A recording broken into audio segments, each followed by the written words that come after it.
ያሉ እንመልከተው። በጣም አሪፍ ግርምዬ፣ በሊቨርፑል ልጀምር። ሊቨርፑል እንግዲህ በዚህ የውድድር ዓመት ያው እንደሚታወቀው አዲስ አሰልጣኝ ቀይሮ ነው የመጣው አንዶኒ ራዮላ። በሊቨርፑል ቤት ውስጥ ያለው ስሜት በደጋፊዎች ዘንድ መደበላለቅ፣ እምነትም አለ፣ እምነት ማጣትም አለ። በዛ መንገድ ያለበት ሂደት እንመለከታለን። ሊቨርፑል አራተኛ የወራጅነት ጨዋታውን ያደረገው ከሰንደርላንድ ጋር 4-2 አሸነፈ። ሬሳምን 1-0 አሸነፈ። በሊድስ ዩናይትድ 4-2 ተሸነፈ እየመራ። በሞናኮ 2-0 እየመራ 3-2 ተሸነፈ። የመጀመሪያ የአንፊልድ ጨዋታቸው ነው ትናንት አንዶኒ ራዮላ ያከናወኑት። አንፊልድ ላይ በአሌክዛንደር አይዛክና በፍሎሪያን ቪርትስ ጎሎች 2-0 የመሩበት ውጤት ነው።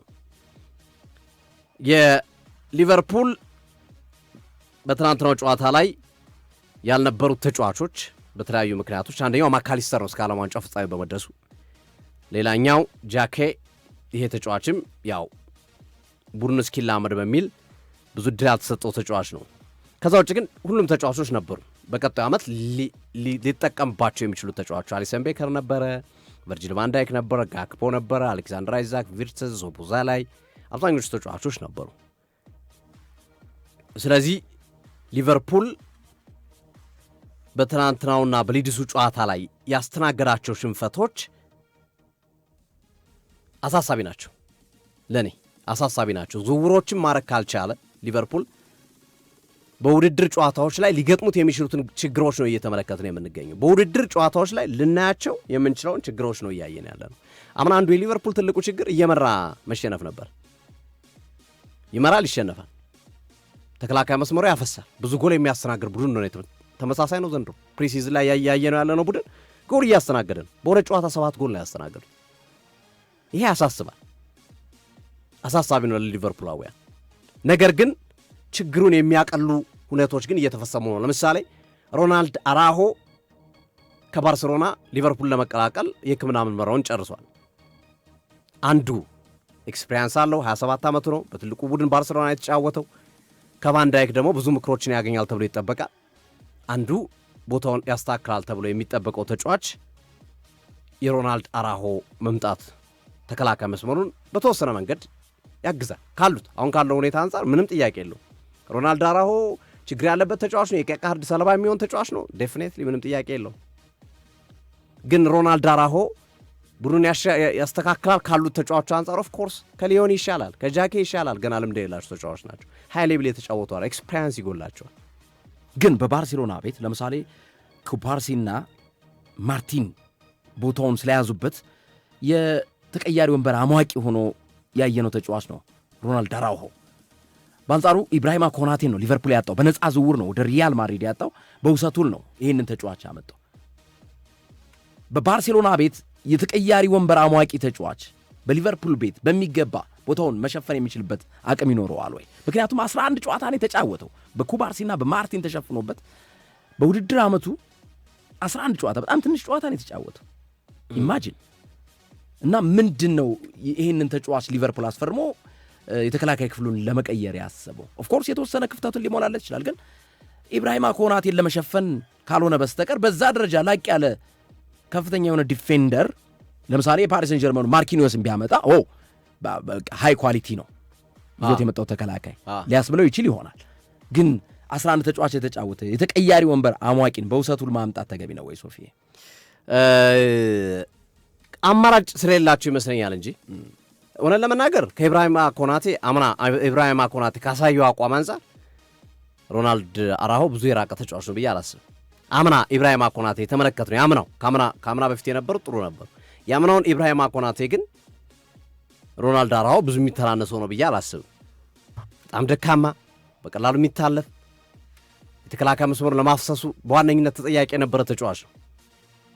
ግን ሊቨርፑል ሮናልድ አራሆን ያሻግረዋል ወይ? ሊቨርፑልን ይከብደኛል። ግን ስቲል አሁንም ተከላካይ መስመር ሊቨርፑል እየፈለገ ነው። ከሮናልድ አራሆ በተጨማሪ ሌላ ተከላካይ መስመር ተጫዋቾችንም ለማምጣት እየሰራ ነው። ምናልባት እሱ ተስፋ ሊሰጥ ይችላል እንጂ በሮናልድ አራሆ አመቱን ለመዝለቅ ቫን ዳይክ እድሜው እየሄደ ነው። በጣም ከባድ ነው። እንዳመና እንደታች አምና እንዳለፉት ዓመታት ከፍ ብሎ ሊቀጥልልህ አይችልም። ቫንዳይክ ከቫንዳይክ ዘንድሮ ብዙም የምትጠብቀው አይደለም። 33 ዓመት ተከላካይ ነው። ጉዳት ይኖራል፣ ድካም ይኖራል፣ የአቅም ማነስም ሊኖር ይችላል። ስለዚህ እነዚህን እየተመለከትክ በዚህ ሁኔታ ውስጥ ለዛ ነው የሊቨርፑል አሳሳቢ ነው ያልኩት። የሊቨርፑል ሽንፈቶች አሳሳቢ ናቸው በሊጉ ላይ ነጸብራቅ። አንደኛ አብዛኞቹን ተጫዋቾች በእርግጥ ኦፍኮርስ ሁለተኛው አጋማሽ ላይ ቀይሮ ያስወጣቸው ተጫዋቾች አሉ ምናምን፣ እነሱ ቢኖሩ ሊያሸንፉ ይችላሉ ጨዋታውን። ኦፍኮርስ እሱን አይደለም እኔ ፖይንት፣ ይሄን ጨዋታ የሞናኮን ጨዋታ ማሸነፍ መሸነፉ አይደለም። እኔ ትልቁ ነጥቤ ሊቨርፑል ኮምፒት የሚያደርግ ሃይ ሌቭል የሆነ ተከላካይ አለው ወይ? የተከላካይ መስመሩ ሃይ ሌቭል በቃ ማለት አሁን አርሰናል ባለው ሲቲ ባለው ሌቭል ላይ ያለ ተከላካይ አላቸው ወይ? እንዴ ማንቸስተር ሲቲ ኮስቴር እነ ጋቫርዲዮል እነ ሮቢን ዲያስ ያሉበት ተከላካይ መስመር ነው የምታገኘው መሃሉ ላይ እነ ኩሳኖ። አርሰናል ስቴድ ምንም ጥያቄ ነው። አርሰናል ያው ምንም ልታነሳው የምችል አይደለም። ሌሎች ክለቦች ላይም ስቴድ ኢቨን ቸልሲ ቀጣይ ዓመት ተጠናክሮ ይመጣል። ሌቪ ኮልዊል ከፎፋና ሌቪ ኮልዊል ከላክሮ ነው የሚጣመሩት። ተከላካይ መስመሩ አፕግሬድ አድርጎ ነው የሚመጣው። የሊቨርፑል ተከላካይ መስመር ካለፉት ዓመታት አንጻር ዲግሬድ ነው የሚያደርገው። ወርታች ወርዶ ነው የሚመጣው። ኢብራሂማ ኮናቴ ወጥቷል።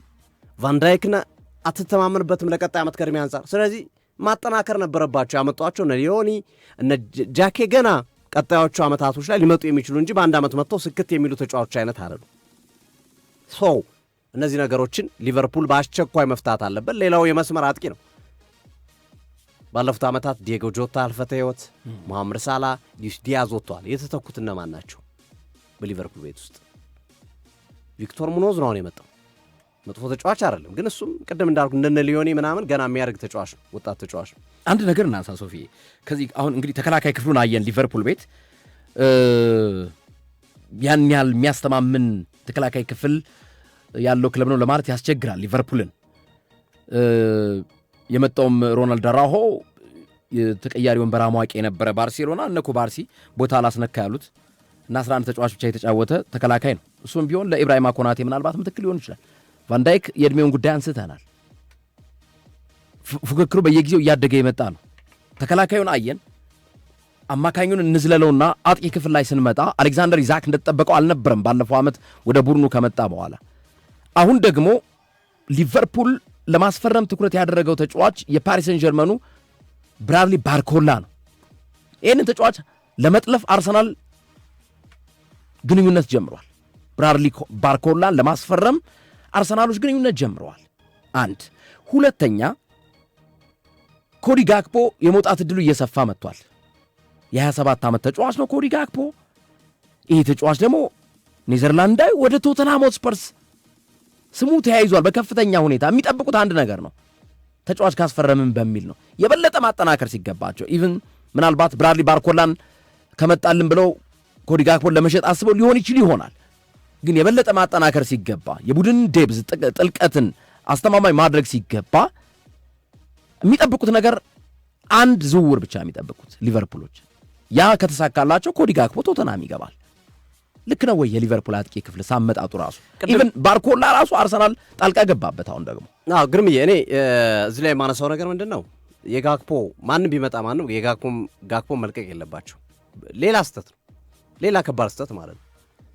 ምክንያቱም ሉዊስ ዲያዝን አጥተው ያጡትን ነገር አይተዋል። ዳርዊን ኑኔዝን በግፍ አሰናብተው ዋጋ ከፍለውበታል። አሁን መሐመድ ሳላ የለ፣ ዲየጎ ጆታ አልፈተ ህይወት የሚታወቅ ነው። እሺ ዳርዊን ኑኔዝ የፊት መስመር አጥቂ ስለነበረ እሱን ኢኪቲኬም ወይም አይዛክ ተካው ብለን እንለፉ። የዲየጎ ጆታ ምትክ ማን ነው? የመሐመድ ሳላ ምትክ ማን ነው? የዲያዝ ምትክ ማን ነው? እነ ነጎማ እነ ቪክቶር ሙኖዝ አንዱ ለጨዋታ ላይ ሳዩን ይችላሉ። ግን ዳርዊን ኑኔዝ አመቱ ሙሉ ዳርዊን ኑኔዝ የ9 ቁጥር ተጫዋች ስለሆነ እሺ ኢኪቲኬ ተካው ነው ባለው። እሺ ኢትስ ኦኬ ብለን እኮ እንለፉ። ኢኪቲኬ ግን ይደርስላቸዋል ሊቨርፑላውያን። ይመጣል፣ ጉዳቱ እያገገመ ነው ያለው። ግን እኔ አሁን ፖይንት ይሄ መስመር አንዱ ሊራጋላም አንዱ ሊቨርፑልም እንደ ሊቨርፑል አፈጣጠሩም የመስመር ተጫዋቾች ላይ በጣም የሚያተኩር ተጫዋች ነው። ከቀደምት ጀምሮ የመስመር ተጫዋቾቹ በጣም ስኬታማ ናቸው። ነቤና የሆነ ምናምን እያልን ወደ ኋላ ስንሄድ ማለት ነው። የጀርገን ክሎፕ የስኬት ዘመንም የመስመር አጥቂዎቻቸው ናቸው። ሳዲዮ ማኔ፣ መሐመድ ሳላ፣ ሉዊስ ዲያዝ ምናምን እያል የስኬት ዘመናቸው። ኢቭን የአርነ ስሎትም ስኬታቸው መሰረቱ እነ ዲየጎ ጆታ እነ ሉዊስ ዲያዝ እና መሐመድ ሳላ የነበሩት። ሳላ ምርጥ የነበረበት ዓመት ነው ሻምፒዮን ተታቻምና። አሁን የሊቨርፑል ባህሪ ወይም እየተከተሉት ያለው ያጫወት መንገድ ወይም ሊከተሉት ያሰቡት ነገር ጥያቄ የሚያስነሳ ነው። ራሳቸው አንዶኒ ራዮላ እኮ በነ ሪያን በነ አንቶኒዮ ሲሜኒዮ በነ ክሩፒ ላይ የተመሰረተ ቡድን መስርተው በመስመር አጥቂዎቻቸው ላይ የተመሰረተ ቡድን ነበር የሚሰሩ። አሁን ሊቨርፑል በየትኛው የመስመር አጥቂ ነው የሚተማመነው? የሚተማመንበት የመስመር አጥቂ ማን ነው? ማንም የለም። በቪክቶር ሙኖዝ በንጎማ ነው የምተማመነው። ከባድ ነው። በቃ ትንሽ ነፍስ ያለው የምትለው ጋክፖ ነው የሚሻለው ካሉት። ፍሎሪያን ቪርትዝን ወደ መስመር ባታጫውት ይመከራል። ቪርትዝን ወደ መስመር አውጥቶ ሲያጫውቱት የአሰልጣኞች በጣም ነው የሚገርሙኝ። ቪርትዝ ወደ መስመር አውጥቶ መጫወት የለበትም። የመስመር ተጫዋች አይደለም እሱ። ሞር አታኪንግ ሚድፊልደር ላይ ነው የተዋጣለት ተጫዋች። ወይ ግራ ወይ ቀኙ አታኪንግ ሚድፊልደር ላይ ስታጫውተው ነው የበለጠ አቅሙ የሚጨምረው እንጂ ከመስመር አውጥተህ እንደ ሳላ እንደ ሳዲዮ ማኔ እንደነ ዲያዝ ምናምን ወደ መስመር አውጥተህ ስታጫውተው ልጁ አቅም የለውም ያንን የማድረግ። የዛ መስመር ላይ የሚጫወት ተጫዋች ድሪብለር መሆን አለባቸው፣ ፈጣን መሆን አለባቸው እዛ መስመር ላይ የሚጫወት ሰው። ሊቨርፑል እኔ ኮዲ ጋክፖን ለመልቀቅ አይደለም ከኮዲ ጋክፖ ላይ ብራድሊ ባርኮላንም ጨምሮ ሌላ ተጨማሪ ተጫዋች ማምጣት አለበት። ግርሜ ሌላ ተጨማሪ ተጫዋች ማምጣት አለበት ከቻለ ቀይ መስመሩ ላይ የተሻለ ተጫዋች እነ ራፋኤል ሊያው ሊሆን ይችላሉ፣ እነ ኒኮ ዊሊያምስ ሊሆን ይችላሉ። ቡድኑ ስለ ዋንጫ የሚያስብ ከሆነ ስለ ቶፕ ፎር ከሆነ ምናልባት ችግር የለውም። ስለ ዋንጫ ግን የምታስብ ከሆነ ጥራት ያላቸው የመስመር አጥቂዎች ሳይኖሩ ውጤት ማምጣት አትችልም። ከባድ ነው። እንዲያምን አርሰናል ዋንጫ ሲያነሳ እኮ የነ ትሮሳርድ ውጤት የነ ሳካ የነ ማርቲኔሊ ቀላል አልነበረም። የነ ማዱኬን ጨምሮ የአየር ላይ ኳሶች እንደነ ጋብሪኤል ማጋሌሽ አይነት ወሳኝ እንቅስቃሴዎች እንዳሉ ሆኖ ግን ሊቨርፑል ታቻምና ሲያነሳ ወሳኙ ነገር ሲቲ ዋንጫ ባነሳባቸው አመታቶች በሙሉ ወደ ኋላ ሄደን ስንመለከት ወሳኞቹ በአብዛኛው የመስመር አጥቂዎች ናቸው። እነ ሪያድ ማህሬዝ፣ እነ ሌሮይ ሳኔ፣ እነ ዶኩ በርካቶች ማለት ነው። ባለፉት ጊዜያቶች ሲቲ ዋንጫ ባነሳባቸው ጊዜያቶች እየተዘካላቸውና ሊቨርፑል ለምን መስመሩን ማጠናከር እንዳልፈለገ እየገባኝ አይደለም። የመሃል ተከላካዮች አለመጠናከርና የመስመር አጥቂ አለመጠናከር ሊቨርፑልን እኔ ዋጋ እንዳያስከፍለው ያሰጋኛል። ለዛ ነው የሊቨርፑል ሽንፈቶች አሳሳቢ ናቸው ያልኩት። ወደ አርሰናል ኒድ ካለን ሰዓት በጣም አሪፍ። እሺ አነሳን የሊቨርፑልን ቤት። ያ ሲባል አማካኙም ሊቨርፑል ቤት ጉዳት ከመጣበት ከባድ አደጋ ነው በነገራችን ላይ ማለት ነው። እንደው በጣም የከፋውን ነገር ተከላካዩንና አጥቂ ቦታውን አየን እንጂ አማካኙም ላይ ሪያን ግራቨንበርግ ቢጎዳ ማን ነው የሚተካው? ማካሊስተር ቢጎዳ ማን ነው የሚተካው? ማካሊስተር ሲቲ እየፈለገው ነው ነገራችን። ሲቲ እየፈለገው ነው።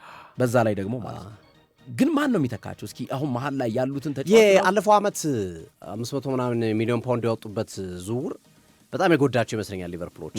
የነ ፍሎሪያን ቪርትዝ፣ የፍሪምፖንግ፣ የኪርኪዝ እና መሰል ተጫዋቾች አሌክዛንደር አይዛክን ጀምሮ ከፍተኛ ዋጋ ነው ያወጡት የኪቲኬን ጨምሮና ከ400 ምናምን ሚሊዮን ፓውንድ በላይ ነው ያወጡት። እሱ ወገባቸውን የያዛቸው እጃቸውን ያሰራቸው ይመስለኛል። ግርምዬ ያውቁታል እኮ አሁን አማካኙ ላይም አንድ ጣል ቢያረጉ ደስ ይላቸዋል። አጥቂው ላይ አንድ ሁለት ተጫዋች ጣል ቢያረጉ ለዛ ነው በቃ ቀጣይ ዓመት እኮ ሊቨርፑል እኮ በነንጎምሃ እኮ ነው የሚጫወተው። ግርምዬ በጣም ከባድ ነው። በነ ቪክቶር ሙኖዝ በነንጎምሃ ነው የሚጫወተው አማራጭ ስለሌለው ማለት ነው። አድማጮቻችን ሲዲ ስፖርትን እያደመጣችሁ ትገኛላችሁ። ፕሮግራማችን እንደቀጠለ ይገኛል። አስተያየቶች እየመጡ ነው። ሲሳይ መስፍን ትሮሳርድ መውጣቱ በጣም ከባድ ነው በአርሰናል ቤት ውስጥ ልጁ ያገኘውን እድል